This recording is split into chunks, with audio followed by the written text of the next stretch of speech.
बारिश के बायस Pakistan super league के 8वें एडिशन के फाइनल का शेड्यूल तब्दील कर दिया गया। नजम सेठी ने सोशल मीडिया पर पैगाम जारी किया है कि PSL 8 के फाइनल के दौरान बारिश का इम्कान है, जिसके बायस PCB और फ्रेंचाइजीज फिक्रमंद हैं कि फाइनल में खलल न पड़े।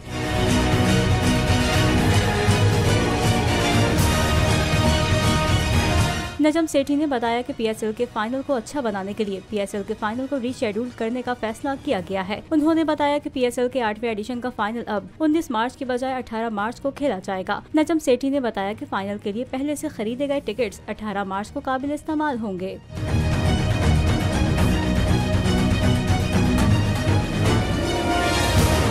को चेयरमैन बोल शोएब शेख के खिलाफ मनगढ़ंत, झूठा और बेबुनियाद केस। हुकूमत इंतकामी कार्रवाइयों पर उतर आई। रिश्वत देने के झूठे इल्जाम के पीछे असल हकायक वो ले आया अवाम के सामने। सिंध हाई कोर्ट की जानिब से 10 मार्च को एग्जैक्ट केस में बरियत का फैसला भी दे दिया गया, जो रिश्वत केस इल्जाम को झूठा और बेबुनियाद साबित करने के लिए काफी है। सवाल ये उठता है, न रिश्वत लेने वाला न देने वाला मौजूद, तो फिर ये मुकदमा क्या है? गुज़िश्ता 5 सालों में ना तो कोई गवाह पेश हुआ और ना ही कोई सबूत सामने आया, जबकि कोई इंक्वायरी अमल में नहीं लाई गई। जब मुल्जिमान से कोई तहकीकात नहीं की गई, कुछ साबित नहीं हुआ, तो फिर ये मुकदमा क्या है?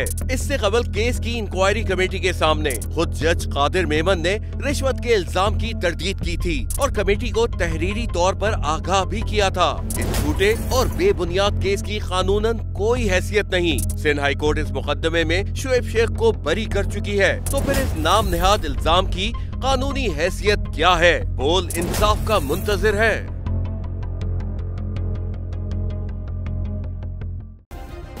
सब्सक्राइब करें और बेल दबाएं ताकि कोई खबर रह न जाए।